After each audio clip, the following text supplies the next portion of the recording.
আসসালামু আলাইকুম। Ivy simple cooking চ্যানেলে আবারও আপনাদের সবাইকে স্বাগত জানাচ্ছি আজকের এপিসোড দেখার জন্য। আজকের রেসিপি শীতের সবজি বেগুন, শিম ও আলু দিয়ে ঝাটকা মাছের দুর্দান্ত স্বাদের একটি রেগুলার রেসিপি নিয়ে হাজির হলাম। এই রেসিপিটি যদি দুপুরবেলায় গরম ভাতের সঙ্গে থাকে তাহলে কিন্তু অন্য কোনো রেসিপির প্রয়োজন হবে না, আমি কথা দিচ্ছি। তাহলে চলুন দেখি কীভাবে তৈরি করেছি। তার মূল প্রস্তুত প্রণালীতে চলে যাই। সবার প্রথমে এখানে জাটকা মাছগুলো ভালোভাবে কেটে ভালোভাবে লবণ দিয়ে কেচে ধুয়ে নিয়েছি। ধুয়ে নিয়ে একটা স্টেনারে রেখে দিয়েছি আর এভাবে দাগ কেটে নিয়েছি। এটা ভেজে রান্না করব, সেজন্য যেন ফুটে না যায় ভাজার সময়, সেজন্য আমরা এভাবে দাগ কেটে নিয়েছি বটির সাহায্যে। তারপরে এখানে ফ্রেশ কিছু শীতের শিম আছে, শিমগুলো ভালোভাবে কেটে ধুয়ে নিয়েছি, কিছু কিছু আস্ত রেখেছি আর কিছু বেশি লম্বা যেগুলো মাঝখানে টুকরো করে 2 টুকরো করে নিয়েছি। আর বেগুন নিয়েছি, বেগুনগুলো একটু বড় বড় লম্বা লম্বা করে কেটে নিয়েছি। আর আলুগুলো এভাবে খোসা ছাড়িয়ে লম্বালম্বিভাবে কেটে নিয়েছি। পেঁয়াজ নিয়েছি এখানে 3টা পেঁয়াজ, কাঁচামরিচ আর ধনিয়া পাতা কুচি। তারপর ধুয়ে রাখা সমস্ত মাছগুলো আমি সবজিগুলোর উপরে রেখে ম্যারিনেট করে নেব।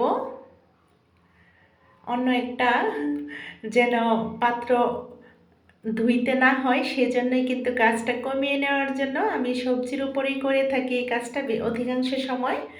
তারপর এখানে দিয়ে দিলাম সামান্য পরিমাণ হলুদ, লাল মরিচের গুঁড়ো ও স্বাদ মতো লবণ দিয়ে ভালোভাবে মেখে নিচ্ছি। এটা ভেজে নেওয়ার জন্য ম্যারিনেট করে রেখে দেওয়ার কোনো প্রয়োজন নেই। এটা আমি সাথে সাথেই তো 5 মিনিট পর আমরা ভেজে নেব।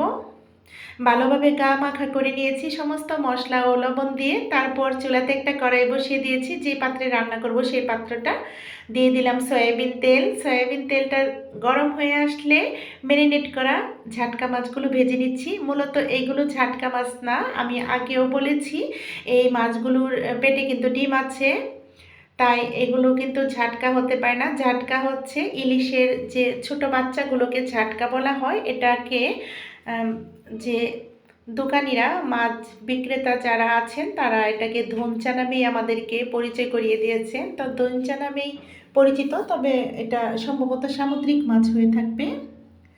তারপর ভালোভাবে এপিট ওপিট করে আমরা ভেজে নিয়েছি।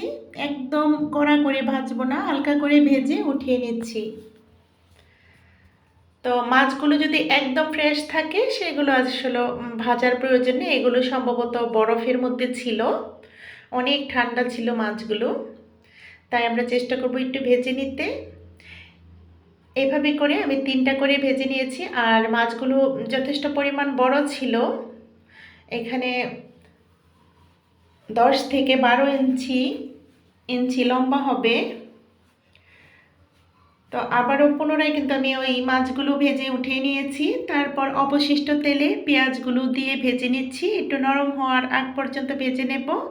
আমি কিন্তু এখানে অল্প মশলা দিয়েই রেসিপিটা তৈরি করছি, কারণ এই মাছগুলোতে অনেক সুন্দর ইলিশের মতো সুঘ্রাণ ছিল। এই পর্যায়ে দেখতে পাচ্ছেন আমি একটু নর্মাল সামান্য পানি দিয়েছি যেন মশলাটা পোড়া লেগে না যায়। তারপর 1/2 টেবিল চামচ পরিমাণ করে হলুদ গুঁড়ো, ধনিয়া গুঁড়ো, লাল মরিচের গুঁড়ো দিয়েছি। এখানে উঁচু উঁচু করে 1 টেবিল চামচ পরিমাণ স্বাদ মতো লবণ দিয়ে মশলাটা 5 মিনিটের মতো ঢেকে কষিয়ে নিয়েছি। তারপর 5 মিনিট পর ঢাকনাটা সরিয়ে আবারও নাড়াচাড়া করে নিচ্ছি, মশলাটা ভালোভাবে কষাতে চেষ্টা করব। তারপর এখন দিয়ে দিলাম এখানে আলুগুলো দিয়ে দিয়েছি। আলুগুলো যেহেতু একটু সেদ্ধ হতে সময় লাগবে ওই সবজিগুলোর চাইতে, সেজন্য আমরা 2 থেকে 3 মিনিট আগে আলুগুলো একটু কষিয়ে নিতে চেষ্টা করব। তাহলে কিন্তু একদম অ্যাডজাস্ট হবে, তা না হলে কিন্তু এই সবজিগুলো ভর্তা ভর্তা হয়ে যেতে পারে। 2-3 মিনিট পর দিয়ে দিলাম শিমগুলো। তো শিমগুলো দিয়ে দিচ্ছি, শিমগুলো দিয়ে ভালোভাবে নাড়াচাড়া করে গামাখা করে নিচ্ছি, আলু ও মশলার সঙ্গে কষিয়ে নেব। এটা দেওয়ার পর আবারও 1 থেকে 1.5 মিনিট পর দিয়ে দিলাম কেটে রাখা সমস্ত বেগুনগুলো ও শিমগুলো একটু বড় বড় করে কেটে নিয়েছি, কারণ মাছগুলো একটু বড় ছিল, সামঞ্জস্যতা যেন বজায় থাকে সেজন্য কিন্তু অ্যাডজাস্ট হওয়ার জন্য আমি এভাবে কেটে নিয়েছি। আপনারা আপনাদের পছন্দ শেপে কেটে নিতে পারেন। বেগুনগুলো দেওয়ার পর একটু নাড়াচাড়া করে ঢেকে দিয়েছি 2-3 মিনিটের জন্য। আমরা কিন্তু এই শিমগুলো রান্না করার চেষ্টা করব চুলার আগুনটা মিডিয়াম টু হাই ফ্লেমে রেখে, তাহলে কিন্তু কালারটা বজায় থাকে, শিমের কালারটা নষ্ট হয় না।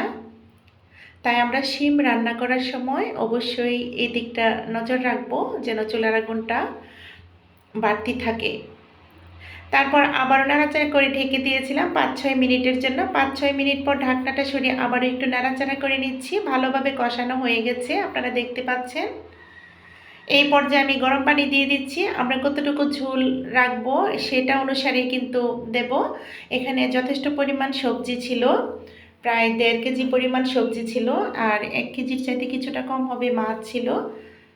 সেই অনুসারে কিন্তু আমি এখানে পানি দিয়েছি, একদম একদম ডুবো করে না, এটা মাখা মাখা থাকবে, সেই অনুসারে পানিটা দিয়ে একটু নাড়াচাড়া করে এখন ভেজে রাখা সমস্ত মাছগুলো দিয়ে দিয়েছি। আসলে মাছ ভাজার সময় 2টো মাছ খেয়ে ফেলেছে বাচ্চারা, আমার বাচ্চা খেয়ে ফেলেছে।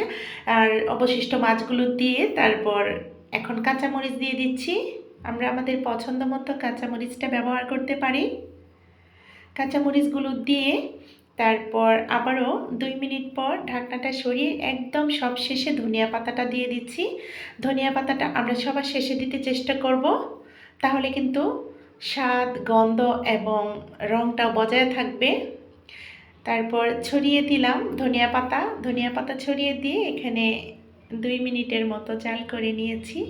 রান্নাটা হয়ে গেছে আলহামদুলিল্লাহ। চুলার আগুন বন্ধ করে দিয়েছি। দেখুন ফাইনাল লুকটা, দেখতে না যতটুকু লোভনীয় ছিল, খেতে কিন্তু দুর্দান্ত স্বাদের হয়। ইলিশের গন্ধের চাইতে কোনো অংশে কম না, বরঞ্চ বেশি। দুর্দান্ত স্বাদের একটা রেসিপি, আপনারা একবার হলেও ট্রাই করতে পারেন যারা এখনও পর্যন্ত এই রেসিপিটা তৈরি করেননি। আশা করি এই বাঙালিয়ানা সহজ রেসিপিটি আপনাদের ভালো লেগেছে। ভালো লাগলে লাইক, কমেন্ট, শেয়ার করতে ভুলবেন না, আর চ্যানেলটাকে সাবস্ক্রাইব করার বিশেষ অনুরোধ রইল। তো আগামী ভিডিও দেখার আমন্ত্রণ রেখে আপনাদের সবার সুস্বাস্থ্য কামনা করে আজকের মতো ভিডিওটা এখানেই শেষ করব। সবাই ভালো থাকবেন, সুস্থ থাকবেন, আমাদের পাশে থাকবেন, আমাদের জন্য দোয়া করবেন।